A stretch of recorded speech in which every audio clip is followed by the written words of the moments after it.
This is Shred, and today we'll be watching what many consider to be the first metal piece of all time.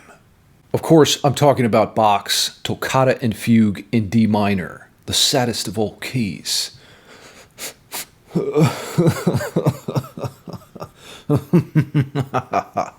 Guitarists like Randy Rhoads and Yngwie Malmsteen were heavily inspired by Bach's music. You'll see what I mean in a minute. Bach's Toccata and Fugue really contains the basic musical vocabulary you'll need to play neoclassical metal. Things like harmonic minor scales, cadential 6/4 chords, secondary diminished 7th chords, Andalusian cadences, and of course pedal point licks. You can get the full tabs for this video at my Patreon page below.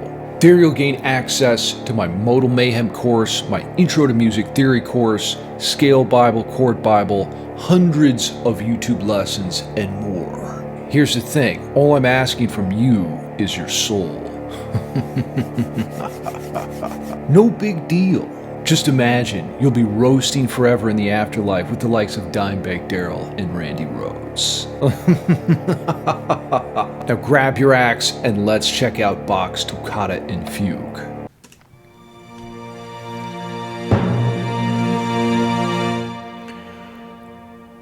Now this version was done by Van Doselaar, and it was recorded in 2013.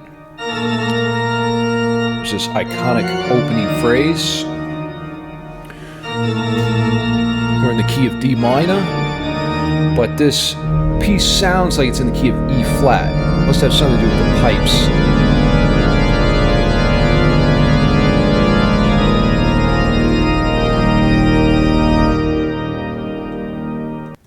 That sequence right there is incredible. We've got a C sharp fully diminished 7th chord.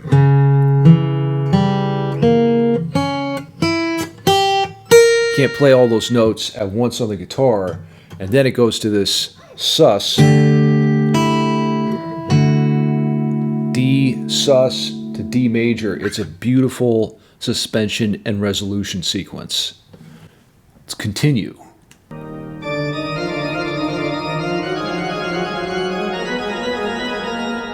Look at Van, he's killing it. Now these are sequences. They're the same sort of musical phrase played at different pitch levels. Something Bach was a huge fan of. Oh, there's that pedal again, and the diminished 7th chord. Yes.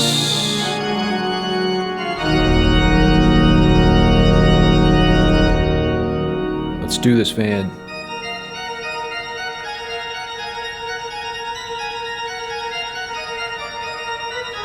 That is creepy AF. So here's our first example of pedal point on the dominant. So if we're in the key of D minor, the dominant is the 5th. So this is D minor, D harmonic minor with the raised 7th, which is mainly what we're hearing. And the 5th is 1, 2, 3, 4, 5, or an A. So check out the lick.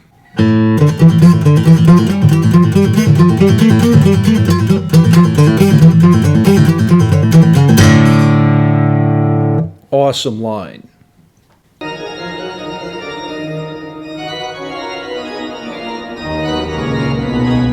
here we have an Andalusian cadence.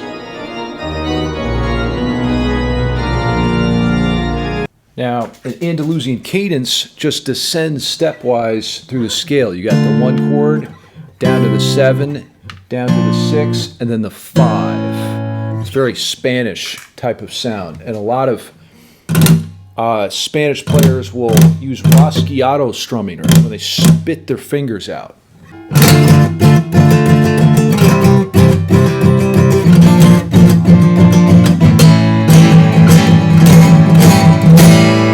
Not very good at that, but you get the idea.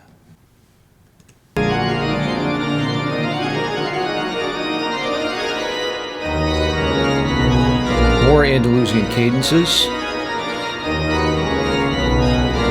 Van's just crushing it.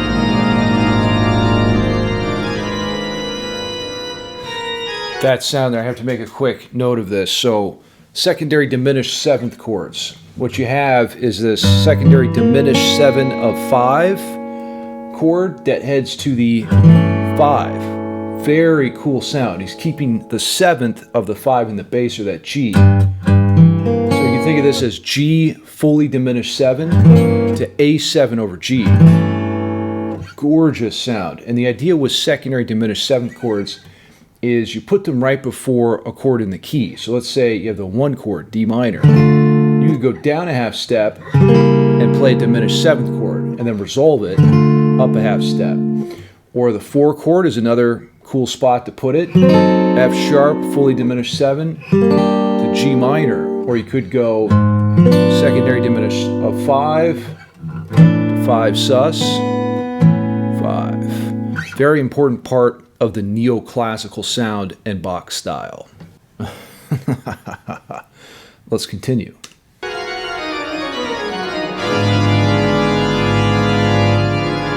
Diminished 7th chords. So evil. Look at all those pipes. I bet you Cardi B would like to get piped down by some of those.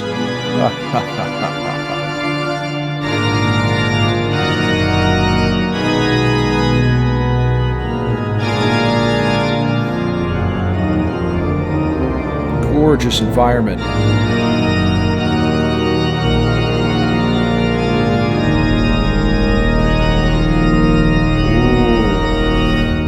Now I want to talk about the cadential 6/4 chord here, which is what we just heard. So usually the cadential 6/4 chord happens on the 5 or the dominant, so that's going to be an A. And what we're hearing is this sound.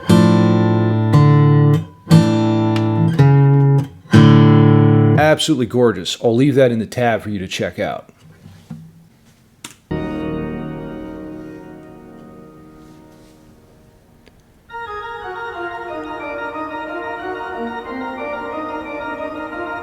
Now we have another dominant pedal lick there. Now this is the fugue section, but before we get into that, I want to show you this dominant pedal point lick.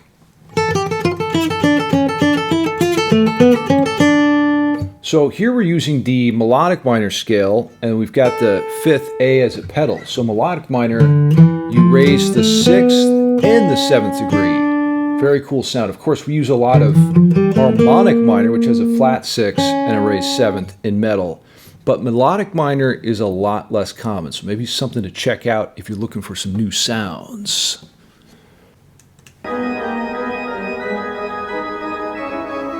Now we have this beautiful chord progression happening here in a sequence.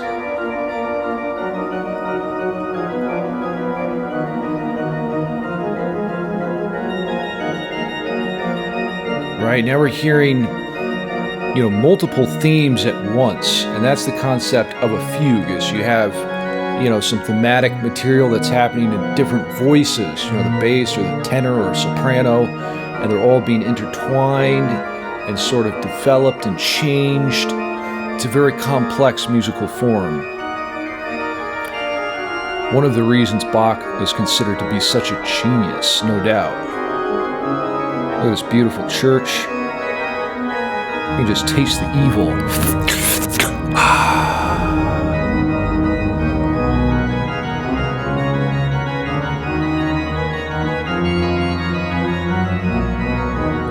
Just watching this guy's feet is giving me a foot fetish. Hope you don't mind, Van.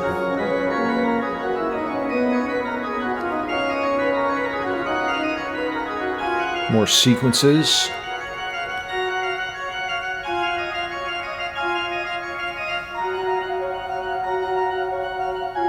I have a different timbre on the organ.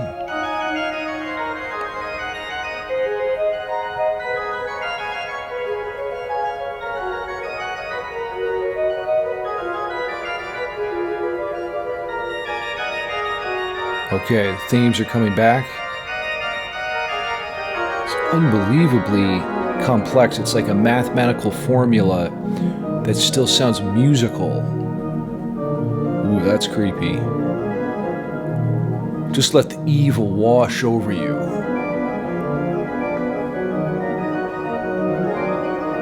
Ooh, a little little flourish.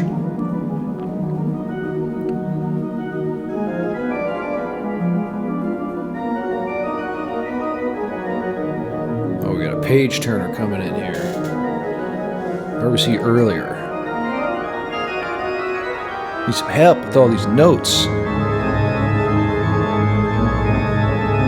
Whoa. What a great trill. You can hear where pieces like Phantom of the Opera got their influence from, and indeed a lot of horror film scores as well. Oh, we got a pedal.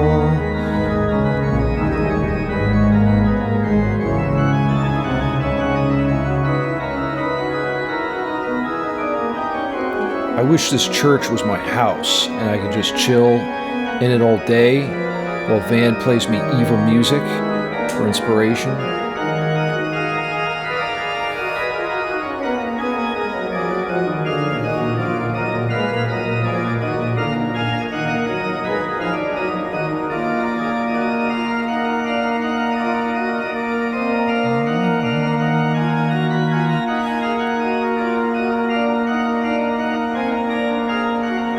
I love that pedal tone we're hearing.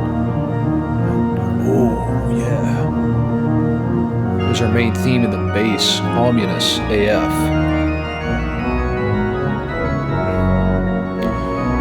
Oh, my foot fetish is growing stronger.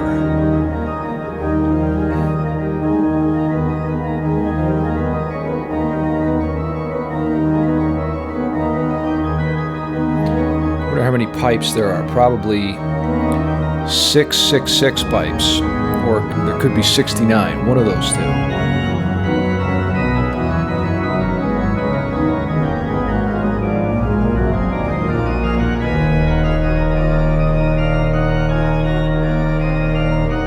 Yes.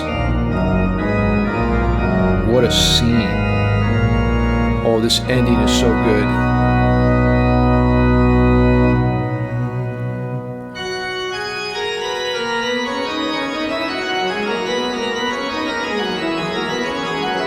I also want to make a note, there's different versions of this piece. Some of them, are arranged differently. That's what happens when you're trying to source this old music. You don't have the original score.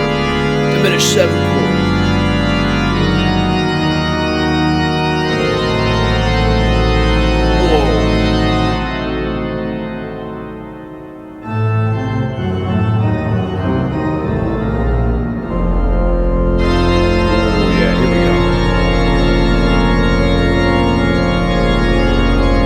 Give it to me, Van.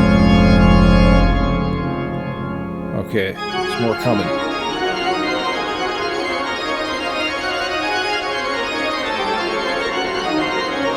Now we're back to the toccata part, or the technique etude.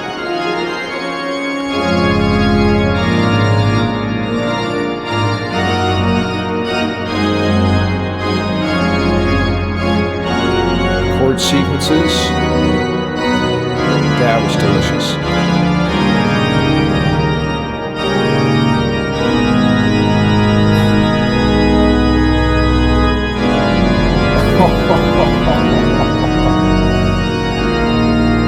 There's that 6/4, yes. Give it to me. Yeah.